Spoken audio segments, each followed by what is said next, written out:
토론은 대화다. 토론은 민주주의다. 토론은 해결 과정이다. 토론은 지식이다. 토론은 싸움이다. 토론은 논의이다. 토론은 의사소통이다. 토론은 목소리가 커야 된다. 토론은 비빔밥이다라고 생각합니다. 토론은 배경 지식이라고 생각합니다. 토론은 지식 싸움이라고 생각합니다.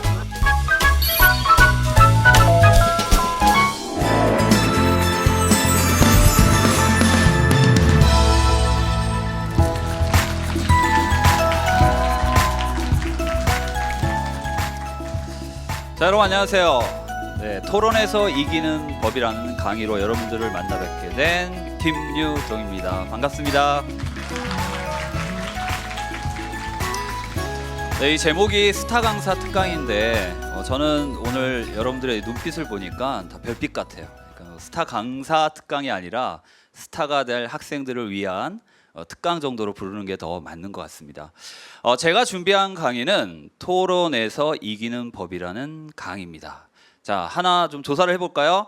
나는 교내 토론대회나 그 외부 토론대회에 참여한 적이 있다 하는 사람 손 들어보세요. 오, 한 3분의 1 정도밖에 안 되는 것 같은데요. 자, 그러면 나는 교내 토론대회에 나갈 의향이 있다 하는 사람 손 들어보세요. 네, 좀 더 많았습니다. 제가 여러분들한테 권하고 싶은 거는 교내 토론대회나 외부 토론대회 반드시 도전하십시오. 반드시 도전하십시오. 왜냐하면 현대 사회는 여러분들에게 토론 능력을 요구하고 있기 때문입니다. 자, 그러면 왜 현대 사회는 토론 능력을 중시할까요? 제가 성덕고등학교의 3학년 진학 부장입니다. 근데 일부 학교에서 그 학교에 학교 소개 자료를 요구해요. 귀찮게 시리. 저 관악산에 있는 학교가 있어요. 아시나요? 안암동에 있는 학교. 자, 그 본교에서 대회를 여는데 그 대회에서 중요도에 따라 한 3개 정도의 대회를 알려주세요라는 소개 자료를 보내달라고 합니다. 그때 저는 항상 교내 토론대회를 맨 위에 올려놓습니다. 저뿐만 아니라 많은 고등학교에서 교내 토론대회를 최고의 대회로 칩니다. 왜냐하면 요즘 대학에서 여러분들에게 어떤 능력을 요구하느냐? 토론 능력을 요구하기 때문입니다. 자, 그렇다면 대학은 왜 토론을 잘하는 그런 학생들을 뽑을까요? 당연히 기업체라든지 사회에서 대학에 요구하는 인재 역시 토론을 잘하는 인재이기 때문입니다. 자, 그러면 여러분들이 이제 앞으로 이 사회를 이끌 인재가 되기 위해서는 어떤 능력이 필요합니까? 그렇죠. 더 크게 어떤 능력이 필요해요? 그렇죠. 토론을 잘할 수 있는 능력이 필요한 겁니다. 아시겠죠? 자, 왜 현대 사회는 토론 능력을 중시할까요? 자, 여러분들 이 사람 알아요? 이 할아버님 아십니까? 예, 레오나르도 다빈치입니다. 예, 딱 생각나는 단어. 네, 이제 모나리자 좋아요. 근데 제발 타이타닉이라고 말하지 마세요. 그죠? 예, 일부 학생이 타이타닉이라고 하는데 뭐 최후의 만찬이라든지 미술의 한 획을 그은 그런 예술가이기도 하지만 로봇까지 설계한 과학자이기도 합니다. 천문학자이기도 하고 의학에도 정통했어요. 그야말로 전인적 인물이라고 할 수 있습니다. 여러분들은 이 사회의 인재가 되기 위해서 이러한 전인적 인물이 될 필요가 있나요? 이렇게 될 수가 있습니까? 없죠. 그 당시에는 학문의 깊이가 얕았기 때문에 이런 다양한 것을 할 수 있는 사람이 있었지만 지금은 그럴 수가 없어요. 그리고 여러분들은 레오나르도 다빈치와 같은 그러한 인물을 비서로 얼마든지 고용할 수가 있습니다. 그러므로 이러한 어떤 지식 검색이 여러분들 옆에 있기 때문에 이제 여러분들은 레오나르도 다빈치와 같은 뛰어난 지식인이 될 필요가 있다 없다? 없다. 다만 이러한 수많은 지식을 취사 검색해서 종합해서 그것을 나만의 정보로 가공할 능력만 있으면 돼요. 그것이 바로 뭐예요? 토론 대회에서 입론을 하고 반박을 하고 정리를 할 수 있는 능력이죠. 취사 선택을 해야 됩니다. 이 정보가 과연 유익한 정보인지 올바른 정보인지 판단하는 능력이 현대 사회에서 요구하는 인재의 능력이다. 그것을 길러주는 것이 바로 뭐다? 토론이다. 그렇기 때문에 현대 사회는 토론을 잘하는 인재를 원하고 있다는 걸 여러분들이 반드시 기억을 하셔야 됩니다. 선생님이 반드시라는 말을 썼습니다. 기억하세요. 그리고 토론대회에 나가세요. 자, 그 다음에 여러분들 재앙적 리더십과 개방적 펠로우십이 있습니다. 이게 뭔지 아세요? 예, 가미가제 특공대입니다. 얼마 전에 아베 정부가 전쟁을 할 수 있는 일본을 만들었습니다. 그렇게 법안을 통과시켰죠. 그때 15만 명 정도 되는 일본 국민들이 반대 운동을 벌였습니다. 여러분들 한번 생각을 해보세요. 아니, 자국이 전쟁을 할 수 있는 강한 군대를 기르는데 왜 자국 국민인 일본 국민들이 거기에 대해서 반대를 할까요? 불안했을까요? 왜일까요?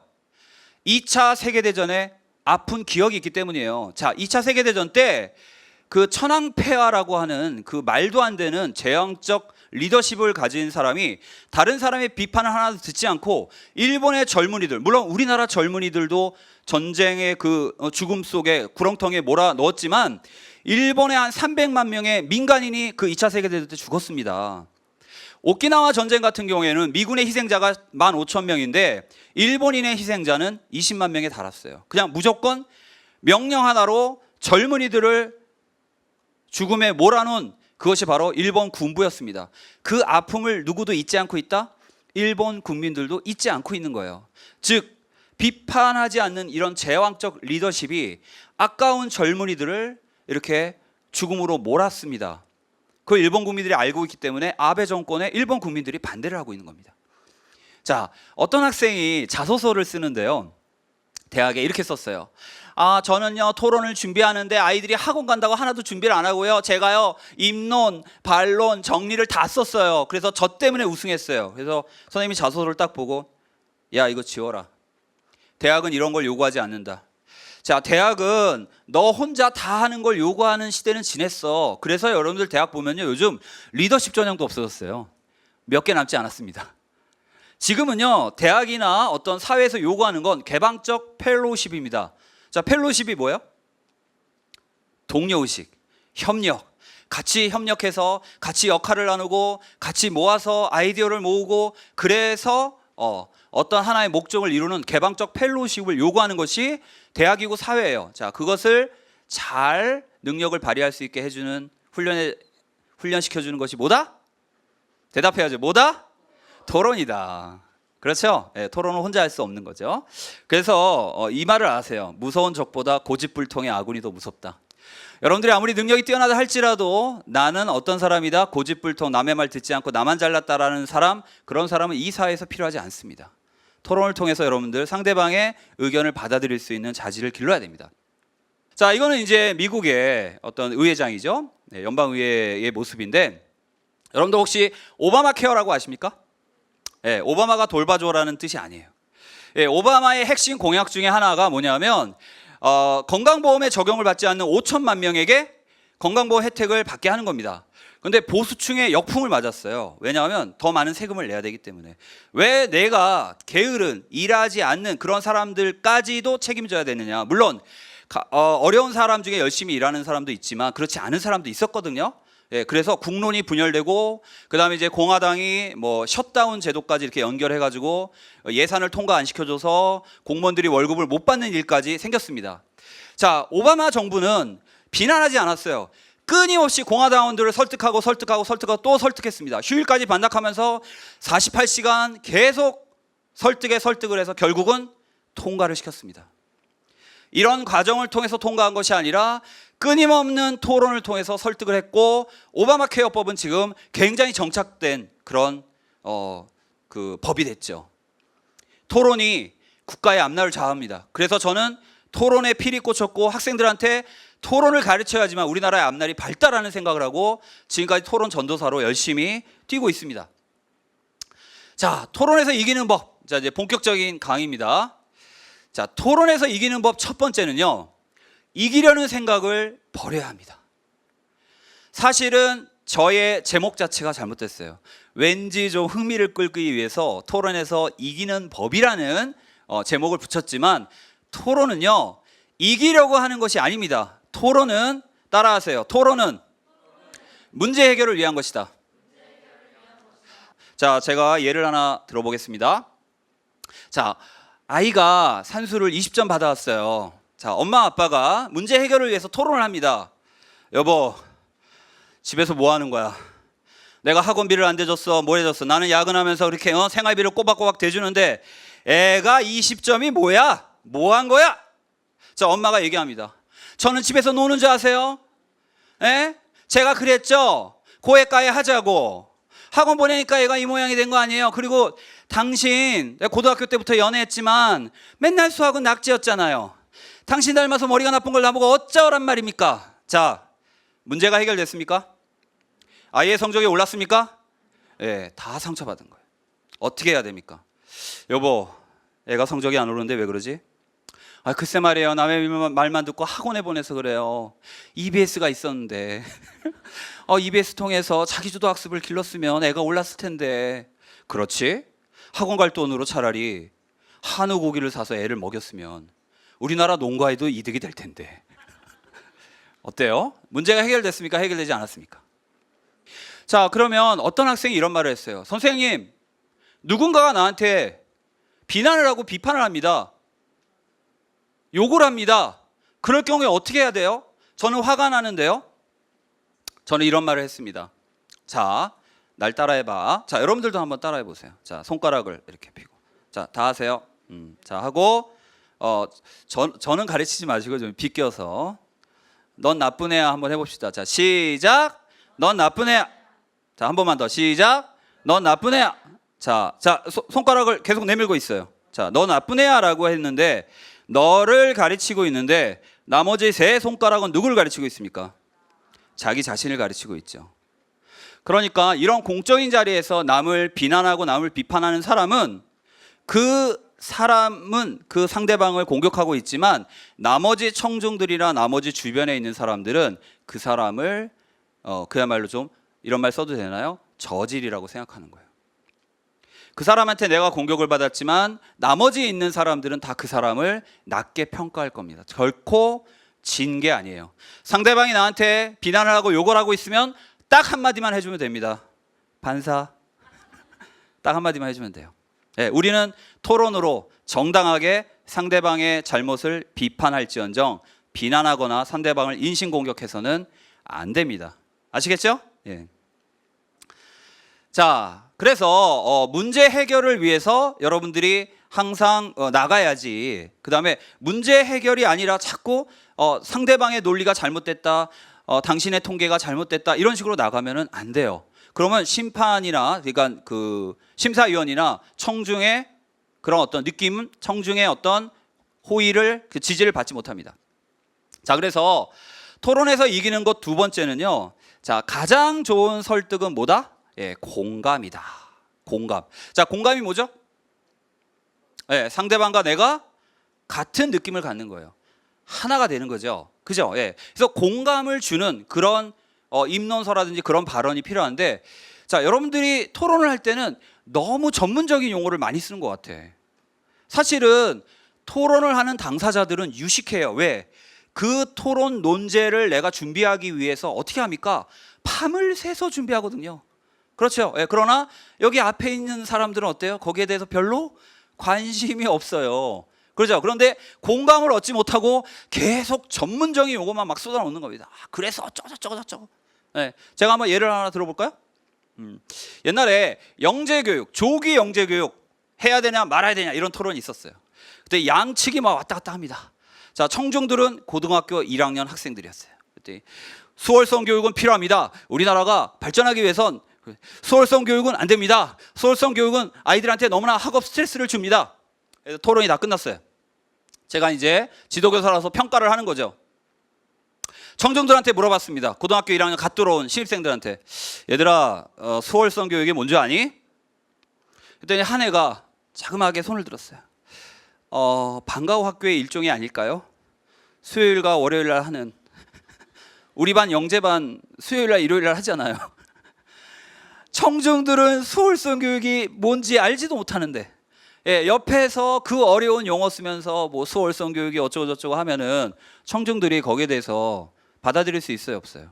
없죠. 그래서 토론대회는 아까도 얘기했지만 상대방의 논리를 꺾어야 되죠. 꺾는 거에서 더 나아간 높이 있는 토론, 좀 수준 높은 토론은 바로 청중을 설득하는 것이다. 그래서 토론의 말을 쓸 땐 어려운 말보다 쉬운 말이 좋고 뭔가 청중의 마음을 울릴 수 있는 그런 표현이 중요하다. 자, 이것은 결국 토론만일까요? 친구들한테 설득하고 또는 부모님한테 나의 의사를 전달할 때 어때요? 예, 부모님의 마음을 울리는 친구의 마음을 울리는 그런 말 한마디가 100개의 통계보다 더 좋다라는 것입니다. 자, 여러분들 이 토론대회 사진을 가만히 보세요. 만약에 이 토론대회가 상대방을 그냥 꺾는 그런 토론이라면 왜 위치가 앞을 보고 있을까요? 상대방은 비스듬히 보고 있고 앞을 보고 있죠. 예, 누구를 설득하는 것이다? 청중, 심사위원을 설득하는 것이다. 자, 여기 보면 어때요? 심사위원들이 있죠. 예, 그래서 심사위원들을 보고 이야기하고 청중의 마음을 건드리는 것이 토론이고 바로 설득입니다. 그걸 제일 잘하는 사람이 누군지 알아요? 오바마예요. 오바마나 클린턴 국무장관, 예, 이런 그 사람들은 고등학교 때, 대학교 때 토론 대회에서 그야말로 정말 명성을 날리던 사람들입니다. 자, 오바마가 어려운 말 합니까? 아니죠. 오바마는 자신의 아팠던 과거 이야기, 자신의 할머니 이야기, 이런 걸 통해서 국민들을 설득해 나갑니다. 알겠죠? 어려운 얘기가 다가 아니다. 시나 문학도 마찬가지예요. 선생님이 제일 좋아하는 시가 윤동주의 서시인데요. 윤동주의 서시 중에 이런 구절이 있죠. 잎새에 이는 바람에도 나는 괴로워했다. 어렵습니까? 하지만 울림이 있죠. 왜? 잎새에 흔들리는 바람 정도야 무시할 수 있는 거예요. 나무가 흔들리지 않고 있으니까. 하지만 윤동주는 잎새에 흔들리는 바람도 신경 쓸 정도로 양심이 아주 뛰어난 사람이란 뜻이에요. 그래서 제가 혹시 부끄러운 일을 할 때 중얼거리죠. 잎새에 있는 바람에도 나는 괴로워해야 돼. 그 쉬운 구절 하나가 여러분들의 심금을 울리는 겁니다. 자, 선생님이 예를 하나 들어볼게요. 선생님이 몇 년 전에 전국 토론대회를 나갔습니다. 그 제목이 뭐냐면 환경 기술을, 그러니까 오염을 정화하는 기술을 선진국은 후진국에게 무상으로 이전해줘야 된다라는 그런 토론 논제였어요.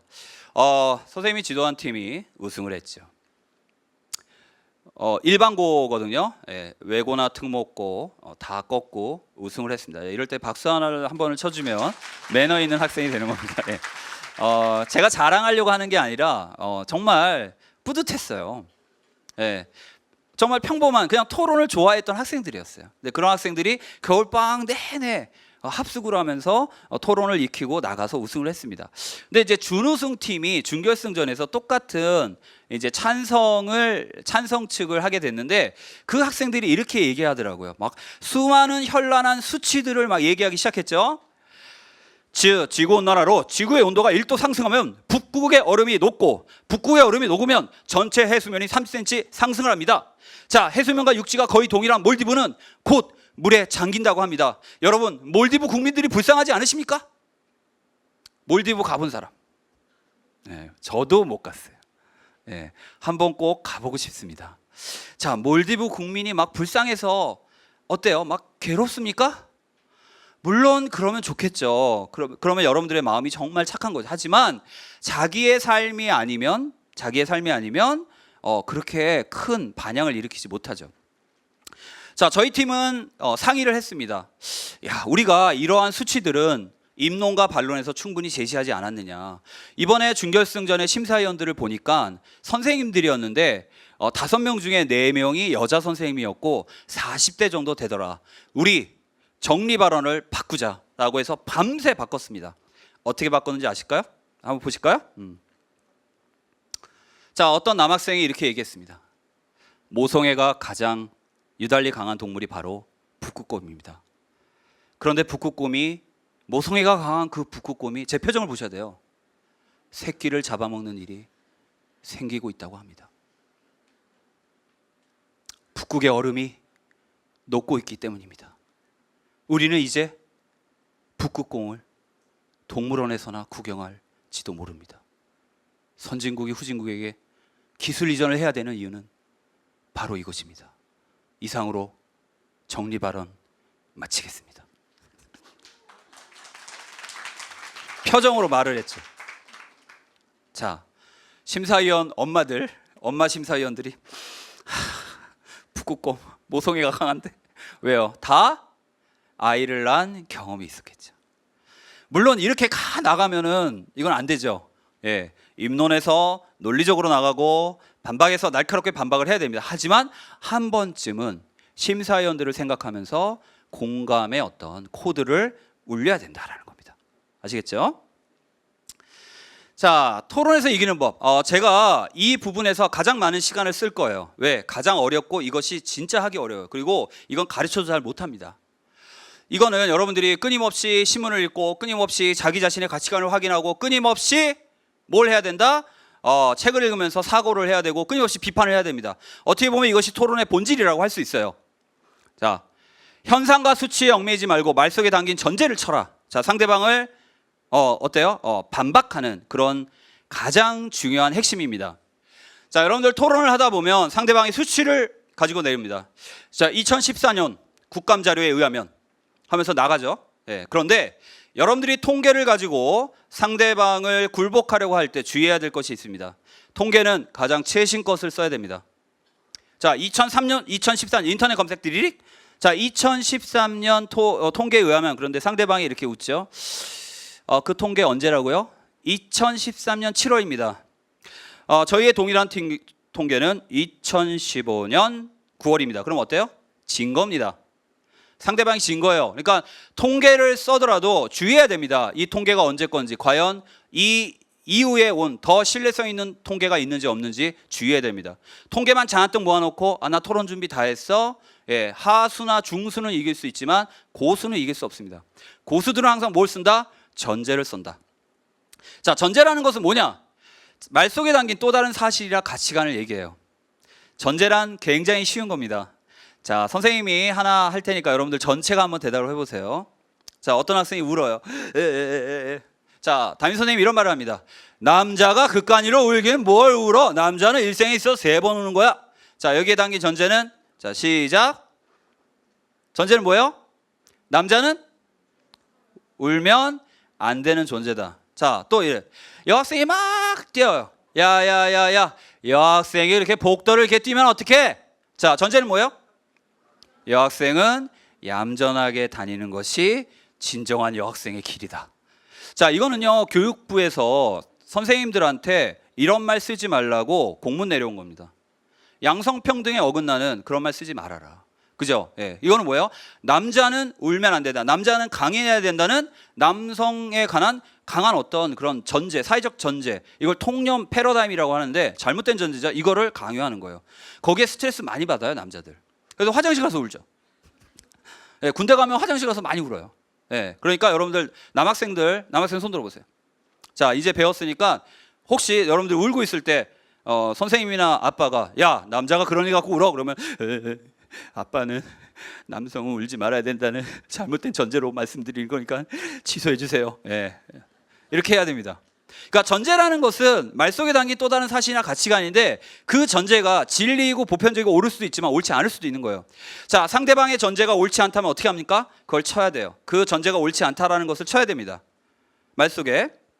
자, 상대방의 전제가 옳다면 나 또한 옳은 전제로 나가야 됩니다. 전제는 전제로 가는 겁니다. 여기서 그러면 어떤 학생이 이런 질문을 할 수 있어요. 선생님, 상대방의 전제가 너무나 훌륭해. 너무나 보편적이야. 그럴 경우에 어떻게 합니까? 그래요. 그럴 경우에는 당신의 전제는 옳지만 그러나 그 전제를 드러내기에는 아직 시기상조다라고 말을 해야 돼요. 그래서 상대방의 말을 인정하는 것이 토론의 정신이라는 겁니다. 택견 아세요? 제가 택견을 좀 배웠습니다. 이 택견은요, 상대방이 공격을 하면 상대방의 힘을 그대로 받지 않습니다. 상대방이 주먹을 뻗으면 이렇게 툭 쳐놔요. 이렇게 받아요. 받으면서 이렇게 툭 건듭니다. 토론은 그런 택견과 같아야 돼요. 자, 하나 예를 들어 볼게요. 여러분들 꼭 적으세요. The Great Debate라는 영화가 있습니다. Great Debate라는 영화가 있는데 이 영화는 토론 영화예요. 토론에 모든 것이 다 들어가 있는 영화입니다. 오프라 윈프리가 제작을 했다라는 얘기가 있어요. 예. 근데 이 영화를 보면 이제 백인과 흑인이 토론을 벌입니다. 자, 토론의 제목은 뭐냐면 백인과 흑인이 같은 대학에 입학해야 된다. 그러니까 시대가 옛날이에요. 예. 흑백 차별이 심했을 때. 자, 그럴 때 흑인 토론자는 이렇게 얘기하죠. 백인과 흑인이 대학을 같이 다니지 못하는 것은 명백한 인권 침해입니다. 하나님은 인간을 얼굴, 피부색으로 가른 것이 아니라 똑같이 사랑하시는, 전인적으로 모든 그 인간을 사랑하시는 존재이기 때문입니다. 자, 하나님을 들고 나왔어요. 그죠? 예, 기독교 사회에서 인간은 평등하다예요. 자, 그걸 어떻게 전제를 칩니까? 그때 백인 토론자가 나와서 이런 얘기를 합니다. 자, 지금 상대 측에서는 백인과 흑인이 한 대학을 같이 다니는 것이, 그것이 이상적인 사회라고 말했습니다. 저도 동의합니다 라고 하면서 뭐라고 했는지 알아요? 저도 그런 사회가 빨리 왔으면 좋겠습니다. 하지만 지금은 아닙니다. 이거 뭐야? 지금은 나도 그런 사회가 왔으면 좋겠어. 나도 네 말대로 그랬으면 좋겠어. 하지만 지금은 아니야. 지금은 흑백 그 학생들끼리 너무나 심한 알력을 벌이고 있는데 더 큰 불이익이 나타나. 이렇게 얘기하는 거예요. 아시겠어요? 자, 전제를 쳐야 됩니다. 자, 전제를 통한 반박 연습 한번 해볼게요. 자, 여러분들 한번 1번을 볼까요? 자, 이 1번은 70년대에 선거 운동을 할 때요, 시골에 가서 기권하지 마세요, 투표에 참여하세요라고 투표에 참여하는 그런 투표를 독려하는 슬로건이었는데요. 자, 여기는 그 순진한 농민들한테 잘못된 전제를 드러내는 무서운 정치적 의도가 숨겨져 있죠. 자, 투표에 기권하지 마세요. 기권은 반대보다 더 나쁩니다. 자, 여기에 담긴 전제를 반박을 해보도록 합시다. 자, 여러분들 다 한 목소리를 할 수 있습니까? 아니면 손을 들어볼까요? 자, 한번 손을 들어볼게요. 자, 여기에 나는 반박할 수 있다. 오, 여기 아주 멋진 옷을 입고 아주 잘생긴 남학생이 손을 들었습니다. 자, 투표에 기권하지 마세요. 기권은 반대보다 더 나쁩니다. 자, 여기에 담긴 전제를 비판해 보세요. 기권이라는 게 자체가 있으니까 네. 다 마음에 안 드는 후보자들이 있으면 네. 투표를 안 할 수 있는 네네. 그런 게 기권인데, 그거 기권은 나쁘다고 하면 네. 그건 이 말 자체가 더 나쁜 거죠. 아, 예, 박수 쳐주세요. 맞습니다. 자, 지금 이 학생은 제가 생각하지 않은 대답을 했어요.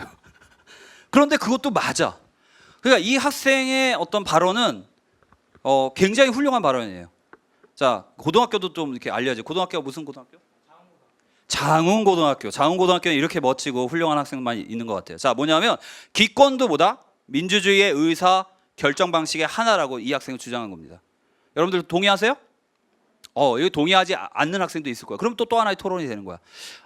또 하나의 잘못된 전제가 있는데 혹시 발표할 사람? 예, 여기 또 남학생. 예.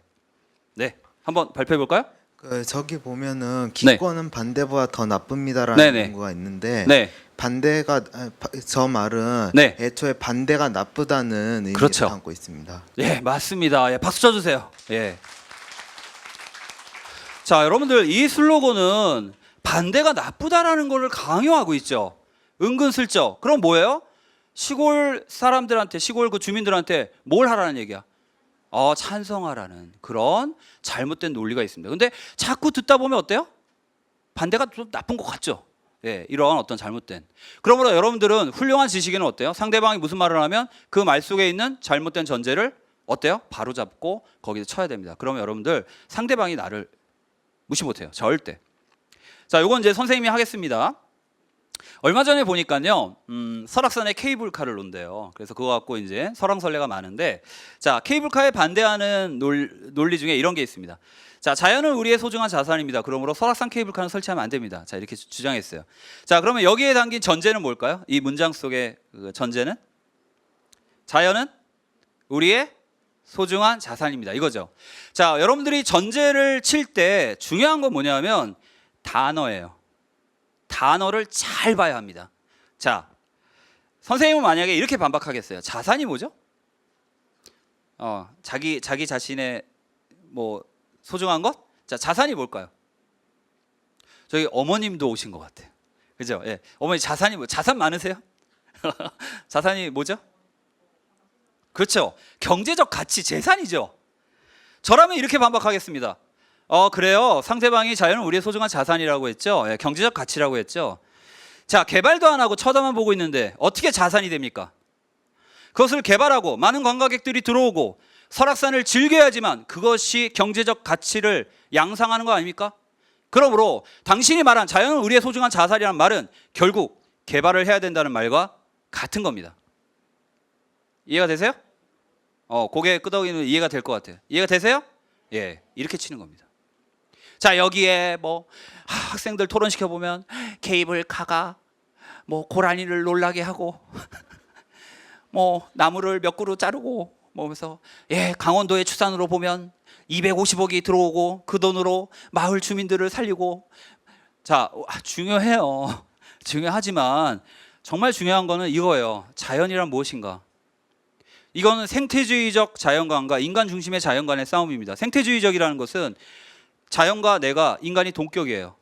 예, 그러니까 자연, 생태주의적으로 인간 중심이 아니라 자연을 보고 자연을 접근해야 된다는 거예요. 인간 중심의 자연관은 뭐예요? 서구 중심적이죠. 예, 창세기에 보면 모든 자연을 창조하고 네 마음껏 써라 그랬어요. 아담과 이브에게. 예, 그러니까 자연은 인간이 유용하게 쓸 경우에, 지속 가능하고 유용하게 쓸 경우에 그때 가치가 있는 거다. 이런 전제가 성립되는 겁니다. 알겠죠? 자, 토론에서 이기는 법. 자, 이 5가지 중에 4개가 나왔습니다. 자, 토론에서 이기는 법. 자, 팀 토론은 마치 배구 경기와 같다.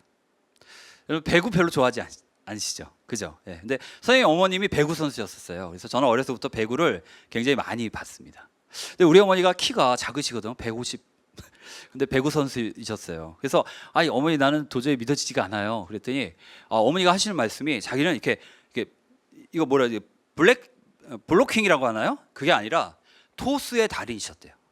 그러니까 키가 작아갖고 이렇게 토스, 그러니까 어디에나 토스를 해주실 수 있는 그런 능력자라고 하셨다고 합니다.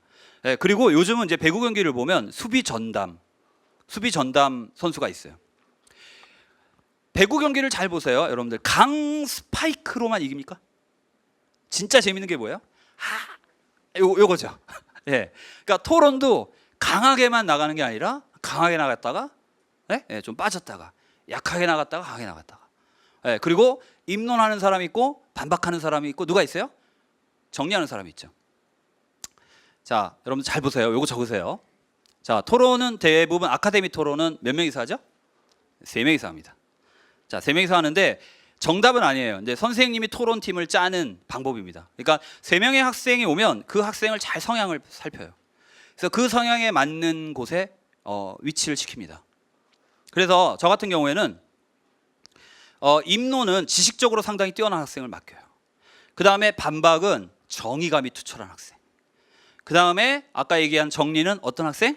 좀 감성적인 학생. 자, 그럼 한번 봅시다. 나는 이 3가지 중에 지식적인 측면이 강하다. 손 들어보세요. 한 분 굉장히 손. 나는 좀 이렇게 지식적인 거, 신문 읽는 거 좋아하지.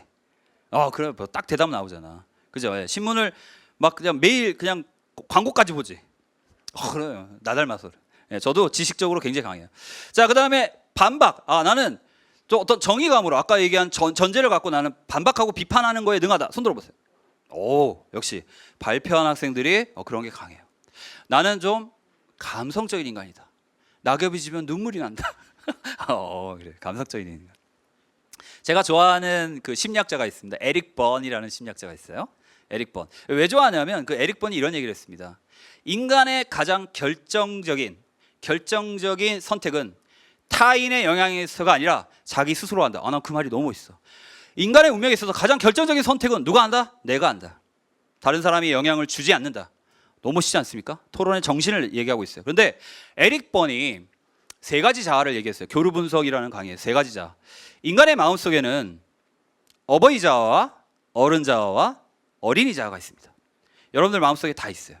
이것이 어른 자아가 나갔다가 어린이 자아가 나갔다가 또는 어버이 자아가 나갑니다. 어버이 자아는 정의감을 갖고 꾸짖기도 하고 또 포용하기도 해요. 자, 여기서 말하는 그 정의, 이쪽은 뭐예요? 꾸짖는 어버이 자아죠. 어린이 자아는 뭐예요? 뭔가 기대고 뭔가 따뜻하고 이런 걸 원하는 거고요. 어른 자아는 뭐예요? 이성적으로 대하는 겁니다. 이걸 잘 쓰면 토론이 좋아요. 자, 선생님 한번 예를 들어 볼게요. 제가 지식이 굉장히 강하다고 그랬죠. 그래서 저는 연애에서 실패했어요. 와이프가 들으면 안 되는데 좀 체인 인생이야. 왜 체였냐면 지식이 너무 강해서 제 옛날 여자친구가 이런 얘기를 했습니다. 오빠 추워. 자, 이건 뭐예요? 세 개의 자아 중에 어떤 걸 내는 거예요? 네, 어린이 자아를. 그러면 나는 어버이 자아, 포옹하는 자아로 나가야 되는데 지식자가 나간 거예요. 오늘 영하 21도야. 추울 수밖에 없지. 근데 너는 굉장히 얇게 입고 나왔어. 다음부터 꼭 일기예보를 보고 나오도록 해. 틀린 말 했어요, 안 했어요? 재수 없죠. 뭐 던지고 싶지. 솔직히 말해봐. 뭐 던지려고 그랬어? 그래 뭐야? 아니 그 누가 몰라? 자, 그러면 입론은 어때요? 굉장히 지식적으로 나가야 돼요. 지금 우리나라의 어떤 뭐 안타까운 현실, 왜 이걸 해야 되는지 지식적으로 통계 탁탁 집어넣고 해야 됩니다. 자, 반박을 할 때는 전제를 가지고 쳐야 됩니다. 지금 이게 말이나 됩니까? 하고 전제를 쳐야 됩니다. 자, 그 다음에 정리할 때는 어때요? 앞에 거를 정리하면서 감성을 좀 담아야 됩니다. 감성적인, 아까 얘기했지만 북극곰을 살려야 합니다. 이렇게 나가야 돼요. 자, 이 세 역할을 잘하면 누가 감동합니까? 청중이 감동하고 심사위원이 감동합니다. 그래서 상대방은 이런 경우가 있어요. 선생님, 씩씩을 제가 왜 졌는지 이해를 못하겠어요. 쟤네들보다 제가 훨씬 많은 통계와 많은 준비를 했는데 제가 왜 졌죠? 그럼 저는 꼭 그럽니다. 공감 능력이 떨어졌다. 많은 걸 막 주저리주저리 말한다고 선생님들은, 심사위원들은 높은 점수를 주지 않습니다. 여러분들이 사회에 나가서 수많은 지식을 나열한다고 해서 상대방이 감동하지 않아요. 왜? 여러분들이 나열하는 지식은 뭐만 하면 돼? 3년 약정만 하면 얻을 수 있는데 뭘 그렇게 수많은 지식을 뭐 쏟아놓고 있습니까? 이해가시죠? 예, 있습니다. 자, 그래서 여러분들은 입론, 반박, 정리, 지식과 정의와 감성을 적절히 조화해서 그걸 통해서 팀을 이룰 때 그다음에 토론대회에서도 이길 수 있고 여러분들 토론에서 성공할 수 있습니다. 이길 수 있다는 말은 빼자고요. 자, 토론에서 이기는 법 5. 자, 여러분들 멋진 유추는 100개의 통계보다 낫다. 자, 다시 말합니다. 멋진 유추는 100개의 통계보다 낫다. 통계가 잘못됐다는 게 절대 아닙니다. 제가 그런 말 안 하죠. 통계도 필요해요. 적절한 통계도 필요합니다. 사이 통계를 제시해야지만 신뢰성을 높일 수 있어요. 그런데 마지막 정리하거나 또는 촌철살인이라고 하죠. 마지막 정말 결정적으로 상대방을 굴복시키고 또는 심사위원들을 설득하는 것은 유추입니다. 자, 유추라는 것은 뭐냐면요, 어려운 개념을 쉬운 예에 빗대어 설명하는 것입니다. 그래서 이거는 이제 수능 국어에서도 나오죠. 적용 문제에서 나오죠. A와 B의 관계는 C와 D의 관계가 같다. 그래서 A와 B는 어디예요? 지문에 밑줄 쳐져 있고 C와 D는 선택지에 나오죠. 그래서 유추는 비유도 유추의 일종이라고 할 수 있습니다. 자, 어려운 개념을 쉬운 예로, 구체적인 쉬운 예로 설명하는 거예요. 또는 애매한 것들을 구체적인 예로 설명하는 겁니다. 예를 들면 이런 거야. 야, 너네 지금 엄마 아빠는 어떤 관계죠? 사이가 어떠셔? 그러면 뭐 짱 좋아. 자, 이것보다는 우리 아빠 엄마의 관계는 휴대폰과 충전기의 관계라고 볼 수 있지. 우리 아빠가 녹초가 돼서 왔는데 우리 엄마가 오셨어요. 그러면 우리 아빠는 다시 살아나. 그러니까 우리 엄마는 충전기의 관계야. 우리 엄마 아빠는 어때요? 아빠 엄마의 관계가 확 와닿죠. 그죠? 예. 근데 꼭 삐딱한 학생은 또 그렇게 얘기해. 그래? 아빠가 너희 엄마의 에너지를 뺏어가는구나. 이렇게 볼 수도 있는 거지. 그래서 어려운 개념을 쉬운 예에 빗대어 설명하는 거, 이게 되게 중요합니다. 토론에서 유용하게 쓰일 수 있는 논리를 지금부터 가르쳐 드리도록 하겠습니다. 알겠죠? 예, 톨민의 실용논리 6단계입니다. 이 스티브 톨민의 실용논리 6단계는 1960년대 초에 나왔거든요. 자, 실용논리라고 하죠. 그러니까 실용논리라는 것은 뭐예요? 실제로 일상생활에서 쓸 수 있는 논리입니다. 자, 스티븐 톨민의 실용논리 6단계는 안건을 처음 제시합니다. 자, 그러니까 안건은 토론에서 뭐가 됩니까? 하나의 논제가 되는 거죠. 자, 상황이나 현실에 어떤 변화를 시도하는 내용입니다. 자, 이걸 바꿔야 된다, 바꾸지 말아야 된다, 이런 게 이제 논제라고 하고요, 안건이라고 하고요. 자, 여러분들이 이제 심층 면접, 요즘에 또 이제 심층 면접 시즌이 왔어요. 그래서 선생님이 좀 바쁘거든요. 아이들 심층 면접, 대학교 가서 가르칠 때. 자, 심층 면접에서 여러분들이 제일 먼저 해야 될 것은 자신의 주장부터 내세우는 거예요. 예, 예를 들면 뭐 영재교육이 필요한가라고 했을 때 사교육 문제죠. 네, 우리나라 사교육 참 문제입니다. 하지만 또 우리나라 경제 성장, 자 주장이 나왔어요, 안 나왔어요? 안 나왔죠. 안 그래요? 바로 들어가야 됩니다. 저는 반대합니다. 저는 찬성합니다. 이렇게 바로 들어가야 됩니다. 결론은 바로 들어가면 돼요. 어렵지 않죠. 자, 그 다음에 이유가 굉장히 중요해요. 자, 이유는 결론에서부터 왜를 여러 번 이어 물어서 그 응답 주제 몇 개를 선택하는 겁니다. 아까 이야기한 전제도 되겠고요, 아니면 뭐 통계도 되겠고요. 그 이유를 제시해야 됩니다. 자, 요 세 개만 가져도 여러분들 논리적인 학생이 될 수 있어요. 자, 그 다음이 뭐냐면 설명입니다. 자, 설명은 이유를 중심으로 실증, 자 아까 뭐 통계나 이런 거 실증을 대거나 상대방에게 설득하는 겁니다. 그래서 이유와 설명은 실용논리 6단계 모형의 핵심이 되겠죠. 자, 그 다음에 반론 꺾기. 이 반론 꺾기가 진짜 고급이에요. 이 반론 꺾기에 자신 없는 사람은 아예 안 하는 게 좋아요. 이따 발표할 때 괜찮습니다. 반론 꺾기는 상대방의 반박을 미리 꺾어버리는 거야. 알겠죠? 네, 반론 꺾기. 자, 그 다음에 이제 마지막으로 정리입니다. 이 정리는 결론을 다시 한번 정리하는 거예요. 왜냐하면 사람들은 가르쳐 주잖아요. 3분 안에 까먹어요. 그러니까 어때요? 마지막에 다시 한번 정리해 주는 겁니다. 그러나 여기서 중요한 거는 계속 자신의 주장을 계속 주장하다 보면은 고리타분한 융통성 없는 인간이 됩니다. 그러므로 만약에 예외가 있다면 예외를 정리를 해줘야 됩니다. 그래서 예외가 자신의 논지를 해치는 방향으로 전개해서는 안 되지만 예외도 제대로 제시를 해줘야 돼요. 자, 다시 한번 앞부분부터 한번 정리해 볼까요? 자, 안건은 여러분들 프린트를 보세요. 주어졌죠? 안건은 뭐예요? 자, 메리베스와 화이트가 있습니다. 그죠? 그 부부가 있는데 그 부부가 이제 어떻게 된 겁니까? 대리모를 이제 썼죠. 그런데 그 대리모인 그 여자가 아이를 낳았어요. 그러니까 그 화이트 부부의 그 남편의 이제 정자를 받아서 자신의 자궁에 착상을 시켜서 아이를 낳습니다. 돈을 받았죠. 그리고 나서 이제 아이를 돌려줘야 됩니다. 이게 대리모죠. 이게 도덕적으로 좀 문제가 있습니다. 또 찬성하는 곳도 있고요.